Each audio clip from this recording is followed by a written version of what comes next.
Have you ever trusted someone so deeply that you ignored every signal telling you they were already halfway out the door? I did. My name is Jackie Robinson. I'm 52 years old, a former Marine trauma officer, and the co-founder of a nonprofit that helps veterans rebuild their lives after combat. I've faced war zones, I've walked through fire with men haunted by nightmares, but nothing quite prepared me for the cold efficiency of betrayal by someone I loved. On a quiet Thursday night while I was reviewing a care plan for a client, my phone vibrated. One email, 4 lines, a polite goodbye, a full transfer of our shared business funds, and a final sentence, "Please don't contact me." My wife Samantha wasn't just leaving me, she was erasing me. And while she thought I'd be too stunned to fight back, she didn't know I'd spent years helping others recover from sabotage. I'd just never expected the enemy to be sleeping in my own home. But here's the part she never saw coming. I wasn't planning revenge, I was activating protocol, and she had no idea what that meant. The night she disappeared from my life, the air was so still it felt staged. Samantha had told me she'd be in Sedona for a 5-day retreat. Something about sound baths, no cell phones, a full digital detox. I didn't question it. We'd been married 14 years, and by that point, I'd learned that questioning her wellness escapes only led to defensive arguments and awkward silences. So I kissed her goodbye in the driveway and wished her a peaceful time. She smiled, wide, luminous, rehearsed. That was 4 days ago. Now I stood in our Denver townhouse staring at her email on my laptop. The subject line simply read, "A new chapter." The message itself, crisp and surgical. "Jackie, I've decided this isn't the life I want anymore. I've met someone new, I've moved out, I've taken what I'm entitled to from our business account. Please don't contact me." Attached was a PDF, confirmation of a $94,500 wire transfer from our shared nonprofit account into one I didn't recognize. I refreshed the screen twice, hoping it was some kind of phishing attempt. It wasn't. I logged into our business banking portal. She hadn't just taken the money, she'd also revoked my admin access. The account now listed her as the sole controlling party. I remember blinking a few times, then walking slowly to the kitchen to pour a glass of water. I didn't scream. I didn't punch a wall. I just stood there trying to process how a woman who once helped me rebuild my life after military discharge could dismantle it with a few keystrokes and an exit strategy. I sat at the dining table, where we'd hosted dozens of donor dinners for veterans and their families. The candles were still there from the last one, half used. Her herbal tea mug sat untouched like a placeholder in a life she had already vacated. But something clicked in me. Not panic, not even grief. Just awareness. She was gone. She had moved fast, clean, and deliberate. But what she didn't know was that I had been methodical too.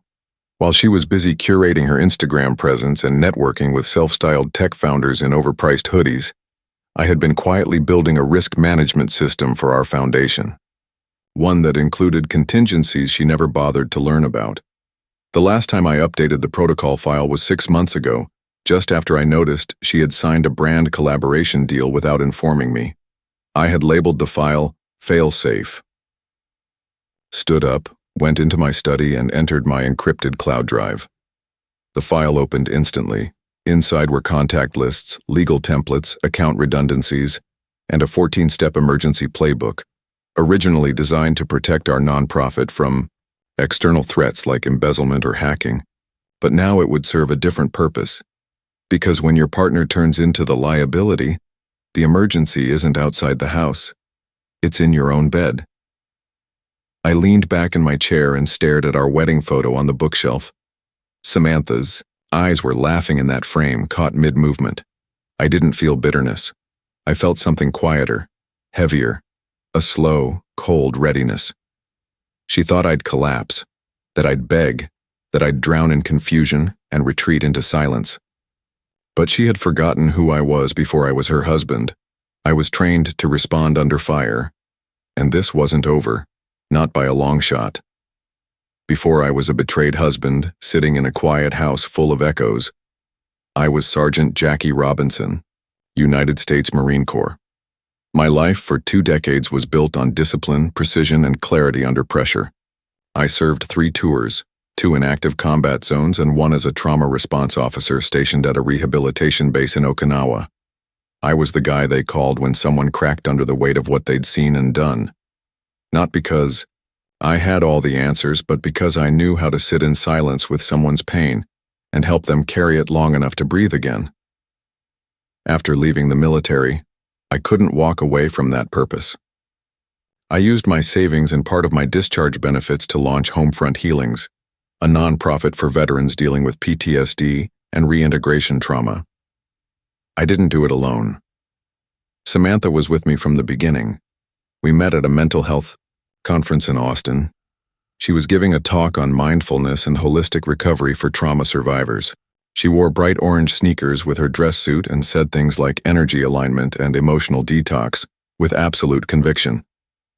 I thought she was eccentric but brilliant. She thought I was too serious but centered. Her words, "We fell hard, fast. People warned me, especially guys from my unit.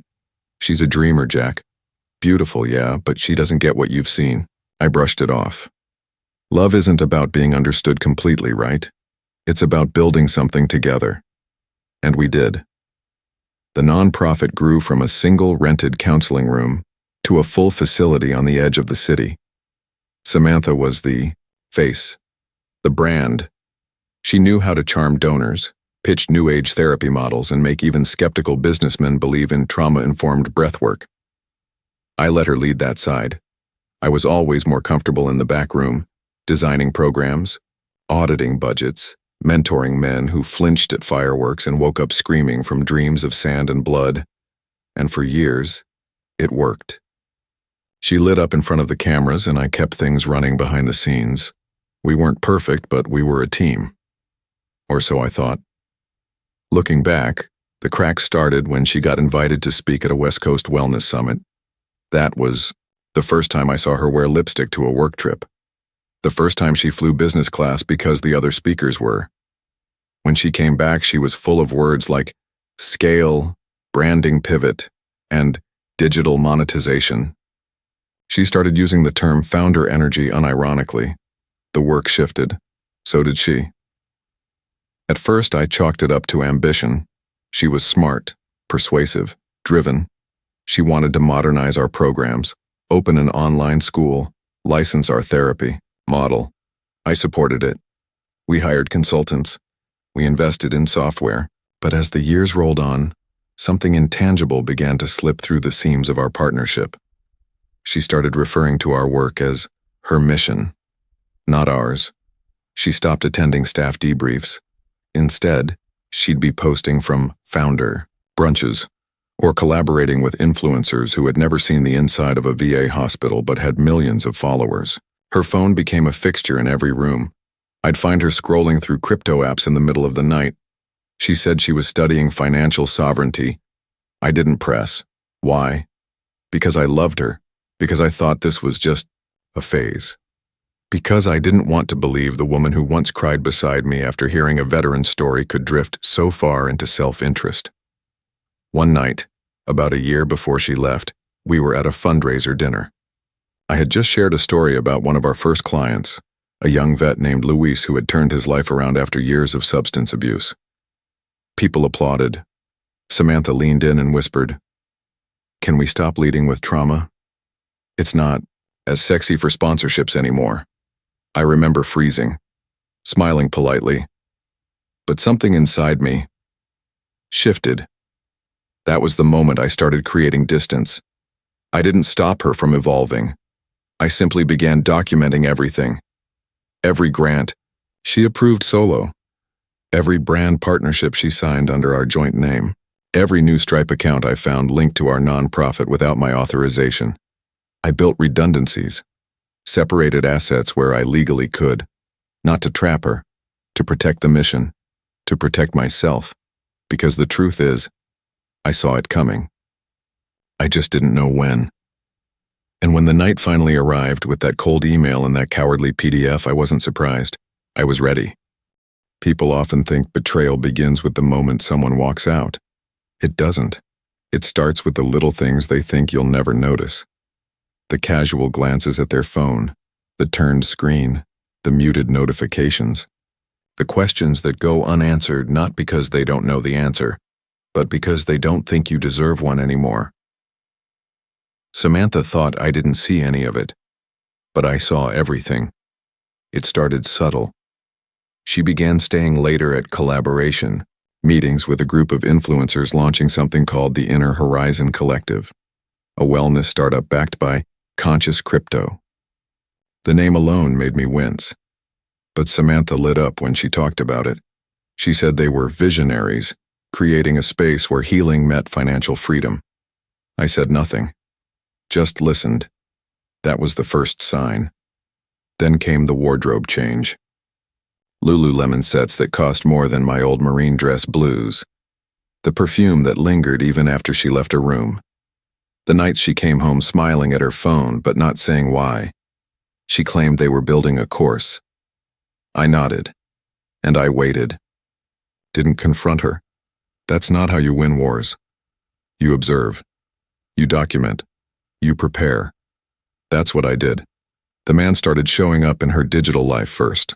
His name was Logan Dale, a serial founder with a shiny LinkedIn page full of vague startups and TEDx photos. I found him tagged in her stories, at yoga conferences, speaking panels, brunches. He had the kind of face that always looked like it was waiting to be photographed, tanned, grinning, always mid-laugh. The kind of man who wore aviators indoors and quoted Stoic philosophers without having read them. I remember the exact moment I felt the click. When suspicion turned into certainty. I was reviewing our nonprofit Stripe integrations late one night. There it was, a new account linked to an email I didn't recognize. The business name? IHC Funding Group. My gut turned. I cross-referenced the EIN. It was registered under Logan Dale, but the email domain used Samantha's initials. That was when I knew. This wasn't just personal betrayal. This was financial misconduct wrapped in influencer hashtags. I spent the next few weeks building a case, not for court, not yet, but for clarity, for myself, for the mission we'd built. I hired a quiet forensic bookkeeper I knew from my veteran finance network. She ran a full scan of our cash flows.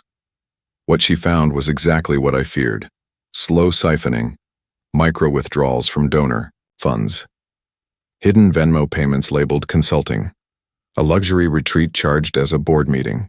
Samantha had been funding her new life with the skin of our old one, but what cut deepest wasn't the money. It was the intentional erasure. One day, I saw she had replaced our joint bio on the nonprofit's website. I was no longer listed as co-founder. Instead, it read, "Founded by Samantha Robinson, a visionary in trauma healing and integrated finance." I stared at the screen for a long time, not out of shock, but because I realized I no longer recognized the woman I had married. She wasn't evolving, she was discarding. She started traveling more. Sedona, Costa Rica, Miami. Always for growth. Always for brand deals. I pretended not to notice. I made her tea when she came home. I asked how the retreats went. I played the part of the calm, supportive husband while building layers of legal protection she'd never see coming. My friends thought I was in denial, that I was too passive, but they didn't understand what I was doing. I wasn't avoiding the fight. I was preparing the battlefield. There's a kind of silence that isn't surrender, it's surveillance. There's a kind of stillness that isn't weakness. It's the coil before the strike. Samantha mistook my composure for complacency.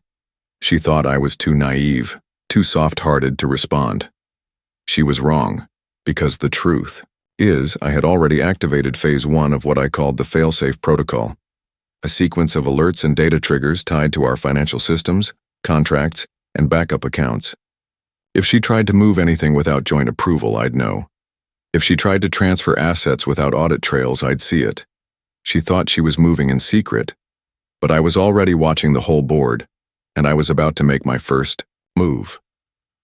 The morning after her email, I didn't cry, I didn't scream, I didn't even curse. I brewed my coffee like I always did, black, strong, no sugar. and sat at the same kitchen table where we once sketched out the blueprint for our nonprofit on the back of a napkin. I stared out the window at the same tree-lined street, now eerily quiet, and opened my laptop. It was time to activate the protocol, not theory anymore, but real, targeted execution. I had built Failsafe over 3 years, not because I expected betrayal, but because I had seen what unchecked power could do to people, even the well-intentioned. I had clients, veterans, former cops, trauma survivors who'd lost everything to blind trust. I swore I wouldn't be one of them. So click by click, I began initiating the plan. First, I opened the administrative dashboard of our nonprofit's enterprise system. I had layered in a secondary authorization gate that required biometric confirmation to move large sums from business funds. Samantha hadn't known that. The bank had frozen the last transaction before it fully cleared. The money hadn't reached Logan Dale's shell account. Not yet. But it was close. Next, I flagged the suspicious movement as fraud, not a full accusation, yet. Just enough to trigger a freeze and require legal review. Then I called Amira, our foundation's longtime CPA and compliance officer. She was blunt, precise, and allergic to bull. I trusted her more than most people I'd served with. I laid it out, the silent transfers, the misused grants, the personal expenses filed as development retreats. She didn't ask for permission. She began an audit that same hour. By noon, I looped in Marcus, my brother-in-law, an Air Force cyber defense officer turned civilian contractor. He specialized in digital forensics and breach response. I explained the situation and gave him full access to our shared drives. Within 2 hours, he found burner Gmail accounts linked to Samantha's name, tied to payment gateways registered, to Logandale Inc. One account had been used to create invoices to Homefront Healings billed as consulting fees. Total, $26,000 over 6 months. None of those invoices were approved by me or processed through our primary system. She was laundering through your own mission, Marcus said, shaking his head. This guy Dale, he's sloppy, I can dig deeper. I nodded. Legal channels only, but fast. Samantha had underestimated the kind of people I kept close.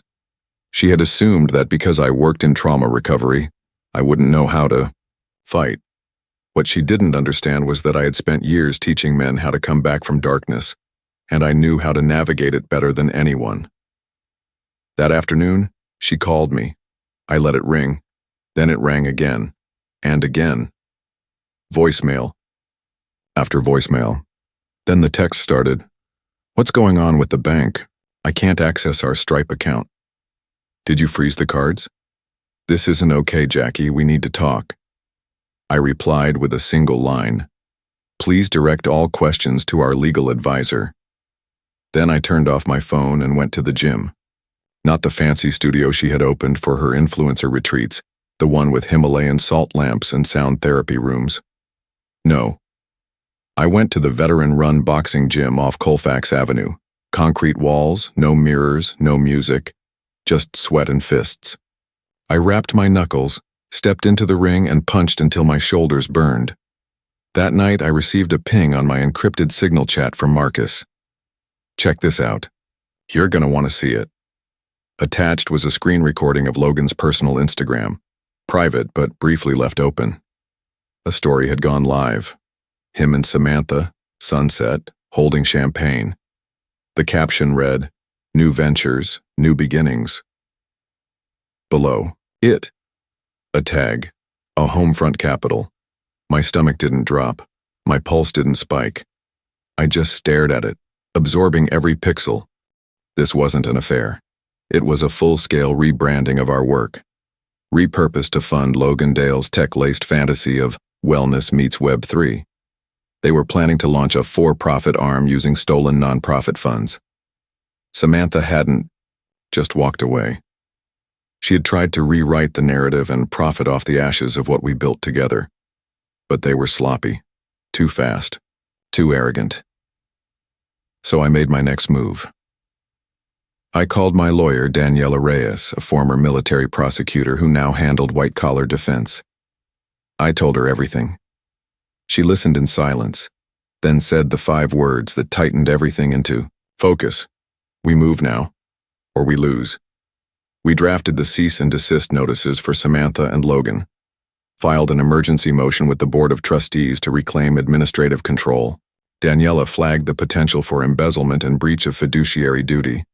But the real blow was still to come, because what they didn't know, what they couldn't have known, was that I had already updated our corporate bylaws 6 months ago, giving controlling interest to an internal ethics committee in the event of suspected fraud. That committee consisted of 3 people: Amira, Daniela, and me. The fuse had been lit. The audit was underway. The evidence was mounting. Samantha thought she had burned the bridge and walked away clean. She had no idea she'd just walked straight into a firestorm, one she lit, and one I was now going to contain, document, and turn into the truth. Because this was never going to be about revenge. It was about accountability. By the 3rd day, the silence from Samantha had shifted from outrage to calculated quiet. No more frantic texts, no calls, just digital stillness. It was the kind of stillness I'd seen in combat, right before someone tried to flank you. And I knew better than to relax. At 7:43 a.m., I received a confidential email from Amira, subject line, "Preliminary findings, urgent." Attached was a summary of the internal audit. I read it 3 times, then once more, just to make sure I wasn't misinterpreting what was staring back at me. Samantha had withdrawn over $78,000 from multiple nonprofit sub-accounts in the span of 9 months. Not in bulk, but through small, purposeful payments: wellness consultant fee, digital retreat expenses, brand partnership deposit. The transactions had been split across 4 different payment platforms, 3 of which were registered under her maiden name. That alone was enough to trigger fraud investigations, but it wasn't the worst of it. She had used my veteran disability status as leverage on a small business credit application without my knowledge, claiming I was a silent co-owner of a new enterprise called Homefront Capital Ventures. I didn't even know the entity existed. Marcus did a reverse search and pulled the business license. Logan Dale was listed as CEO. Samantha was listed as CFO. And there it was, in black and white. My name, my DD-214 military discharge form number, and my service-connected injury code listed as part of the company's qualifications for government-backed startup loans. I leaned back, jaw locked. They hadn't just stolen money. They had weaponized my military record to secure capital. The same history I had tried so hard to protect, the scars, the trauma, the hours in VA waiting rooms, they had turned into collateral. That afternoon, I sent all findings to Daniela. She called me within minutes. "This isn't just mismanagement," she said. "This is willful deception, fraud across state lines, and impersonation of a federal status." I stayed quiet. "I can take this to the Attorney General's office," she continued, "or we can go a different route. Faster. Cleaner." I knew what she meant. Samantha and Logan had moved fast because they were trying to legitimize their new venture before questions could be asked. I wasn't going to give them that time. I drafted a formal report and submitted it anonymously to an independent investigative journalist I trusted, someone who had covered fraud in veteran charities before. I didn't give them everything, just enough. The financial trail, the shell company filings, the screenshots from Logan's social media. I knew it would trigger interest. These weren't just numbers anymore. This was a story. One with betrayal, stolen valor, and 2 people trying to commercialize virtue. Within 48 hours, the headline went live. Veteran nonprofit co-founder linked to startup fraud. Misuse of disability funds suspected. I didn't include my name, I didn't have to. The story spread on its own. Donors began pulling back. Partners reached out with quiet concern. A large veteran advocacy group issued a statement saying they were suspending collaboration pending investigation. And through it all, I said nothing. I didn't gloat. I didn't celebrate. I went to work. I walked back into the nonprofit office 2 days later, nodding to staff who had clearly heard the rumors. I didn't address them. I just opened my laptop and began preparing a new campaign, one focused purely on veteran reintegration. No influencers, no flashy branding, just boots-on-the-ground support for people who didn't care about hashtags or hype. At lunch, I opened my inbox. There it was. A message from Samantha. Subject: "This has gone too far." She wrote, "You're destroying everything we built. I don't understand why you're doing this. We can fix it if you stop now. Logan's talking to lawyers. You're making a mistake." I didn't reply. Instead, I printed out the message and slid it into a file folder labeled Intent. She still didn't understand. This wasn't emotional retaliation. This was a methodical correction, a reclamation of something sacred. And she wasn't the victim. Later that night, Marcus sent me a final update. "Jack, I found something else.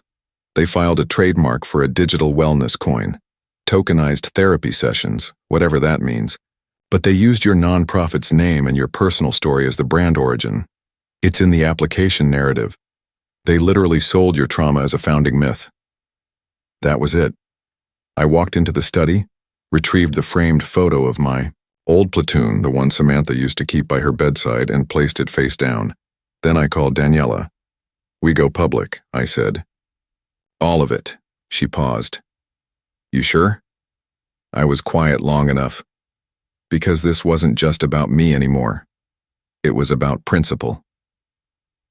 The day of the mediation was overcast, but I remember the light inside the law office being almost too bright, artificial, clinical, the kind of light that makes people uncomfortable if they have something to hide. I arrived 10 minutes early. I always arrive early. Old habits die hard. Daniela sat beside me, calm as ever, flipping through a thick binder labeled Case File Robinson vs. Robinson. She didn't speak. She didn't need to. We were beyond strategy now. This was execution. Samantha arrived exactly on time, but she didn't look like the woman I once knew. She wore a blazer too sharp for comfort, her makeup slightly heavier than usual, her posture just a little too perfect, as if she were trying to convince the room, and maybe herself, that she was still in control. Her attorney trailed behind her, a man I didn't recognize, young, corporate, the kind who'd seen more depositions than courtrooms. They sat across from us, and for a moment, the silence felt like a standoff. Then the mediator entered and the session began. Samantha's lawyer opened the conversation with the usual lines. "My client is interested in resolving this matter amicably, and there seems to have been a misunderstanding regarding the finances." Daniela didn't flinch. She waited until he finished, then slid a manila folder across the table. "In here," Daniela said calmly, "you'll find records of unauthorized transfers totaling over $78,000, all originating from a nonprofit account held jointly by my client and Ms. Robinson. You'll also find evidence of a business registration listing Mr. Robinson's military credentials without his knowledge or consent, used to secure startup funding." Samantha's expression didn't crack. Not yet. But her lawyer's eyes dropped. He opened the folder and began to skim. Within seconds, his brow furrowed. He whispered something to her. She leaned in, listened, and then looked directly at me. "You don't have to do this, Jackie," she said, her voice low but sharp. "We can fix this." "There's nothing to fix," I replied. "You made a choice. I'm just following the consequences." "You're acting like I tried to hurt you." "No," I said. "You tried to erase me." Her jaw clenched. "This isn't justice. This is punishment." "It's accountability," Daniela cut in smoothly. "And speaking of that, we've already filed for emergency asset protection. Effective immediately, all shared accounts are frozen, and any attempt to access them will be flagged as contempt of court." The room grew quiet. Samantha's composure began to unravel at the edges. My client was unaware of the full implications of her actions, her lawyer began again, but Daniela raised a hand. "Intent doesn't erase impact, and the documents speak for themselves." I watched Samantha closely. Her confidence wavered, not because of the legalities, but because she could feel the narrative slipping from her fingers. She had spent months shaping a version of the truth where she was the visionary, the builder, the healer who had outgrown a stagnant marriage. But here, in this room, under fluorescent lights and legal documentation, she couldn't out-influence the facts. Then came the part I had waited for. Daniela pulled out a final document and placed it on the table. This is a joint debt agreement for a business loan issued under Homefront Capital Ventures. You'll notice that Ms. Robinson signed as both CFO and spouse of record. The loan application explicitly cites Mr. Robinson's veteran status as a qualifying factor. The lawyer's face dropped. This loan, Daniela continued, was used to secure funds that have since been spent on private retreats, crypto, marketing, and influencer partnerships that have no documented connection to the nonprofit's mission. We have records of every dollar. Samantha turned pale. I thought. She began, then stopped. Her lawyer leaned in again, whispered frantically.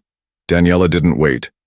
If Ms. Robinson is willing to sign the proposed settlement agreement today, she said, Mr. Robinson is prepared to forego pressing criminal charges regarding the misrepresentation of identity and financial misconduct.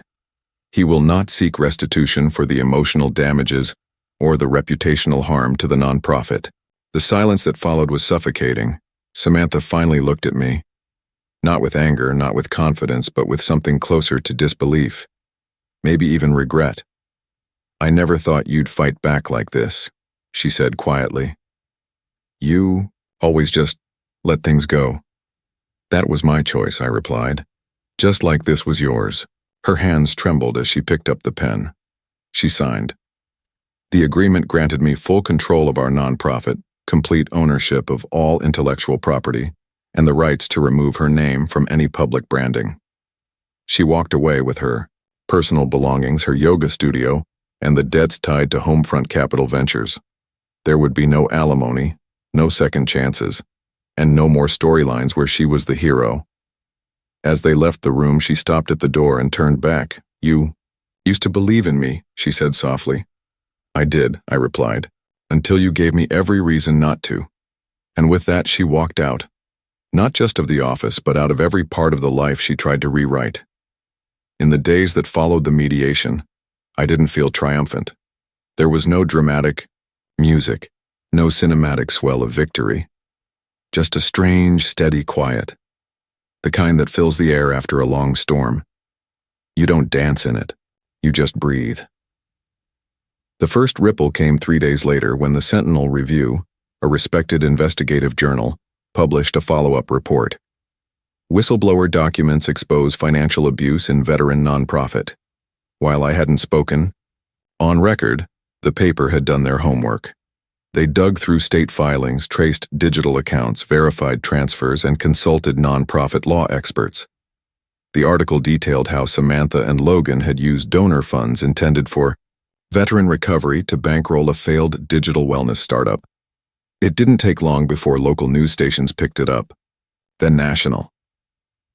The fallout was swift. Within a week, Homefront Healing's board issued a public statement of full support for my leadership and transparency measures. Donors who had hesitated returned quietly. Several even increased their contributions, once they saw that integrity had won out. More importantly, clients, veterans who'd been watching from the sidelines, reached out with messages that stunned me. Thank you for standing up, sir. We knew something was off, you just proved it. I almost lost faith in the whole system, you brought it back. I printed out a few of those messages and pinned them on the corkboard behind my desk. Not to feed my ego, but to remind myself why I'd fought in the first place. Meanwhile, Logan Dale all but vanished. His Instagram, once filled with luxury gyms, crypto quotes, and filtered power couple photos with Samantha, was deleted. Rumors floated that he had defaulted on several of his startup loans, that investors had pulled out, and that one of his ex-business partners was preparing a lawsuit. I didn't need confirmation. I didn't care to watch him fall. Samantha, on the other hand, was harder to ignore. She rebranded, quietly, moved to California, changed her last name back to Bennett, started a new account called Inner Saul Sanctuary. Her content shifted from flashy influencer reels to soft-focus nature walks, and handwritten quotes about starting over with grace. She never mentioned the investigation. She never mentioned me. People rarely advertise their downfalls. They package them as growth. One afternoon, a small box arrived at my doorstep. No return address. Inside were a few framed photos, a dog tag I thought had been lost, and my father's watch, the one I hadn't seen since the day Samantha packed my things into storage. No note, no explanation, just closure, delivered in cardboard. I stared at the watch for a long time, not because I wanted to wear it, but because it reminded me of time itself, of how much we lose when we give it to people who never earned it, of how precious it becomes when we finally take it back. That evening I sat on the back porch of the home I had just moved into. Not a mansion, not a Mountain View retreat, just a solid craftsman-style house near the heart of Denver. Brick foundation, strong bones, a place I could fix with my hands, a place that didn't remind me of her. Marcus stopped by that night. We grilled steaks, drank beer, and talked about nothing in particular. He paused once, watching the smoke rise into the dusky sky. "You know," he said, "you could have buried her. Legally, financially, publicly." "I didn't need to," I replied. "Why not?" "Because she already did it to herself. I just moved the mirror in front of her." He nodded and didn't ask again. In the weeks that followed, I doubled down on the work. We expanded our outreach. Program launched a new trauma reintegration curriculum and reconnected with community leaders who had pulled back during the scandal. The men and women we served didn't care about my drama. They cared that the mission was still alive, that someone was still showing up. Then, one morning, I received a message from a young veteran named Diego. He was 23, barely out of a deployment and struggling with depression. He had watched my story on a podcast that covered accountability. In nonprofits, he wrote, "I almost gave up. Then I saw how you handled it, not with anger, but with strength. I want to learn how to do that." That's when I realized this wasn't about Samantha anymore, or Logan, or the reputation I had fought to defend. It was about what comes after the wreckage, about rebuilding something not just functional, but resilient. Because justice isn't just a courtroom win or a headline.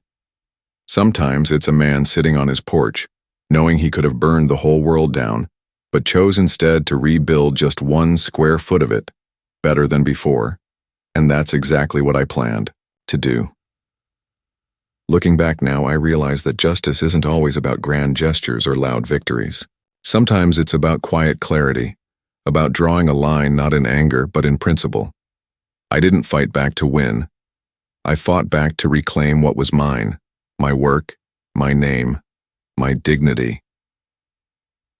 Samantha believed she could rewrite our story while I stood silent.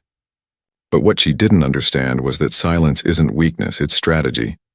And when you live by values forged in service, betrayal doesn't break you. It sharpens you. If there's one thing I've learned, it's this: never assume. Calm men are blind. We see more than we say. We simply choose the right moment to speak. To every man out there building something with integrity, protect it. And if you've been burned, don't let that fire consume you. Let it forge something stronger. Because sometimes the best revenge is rebuilding your life so well, they don't even recognize the man you've become. If this story moved you, I'd like to hear your thoughts. Drop a comment below, hit the like button if you believe in accountability, and subscribe if you want more stories about justice, resilience, and the strength it takes to stay standing.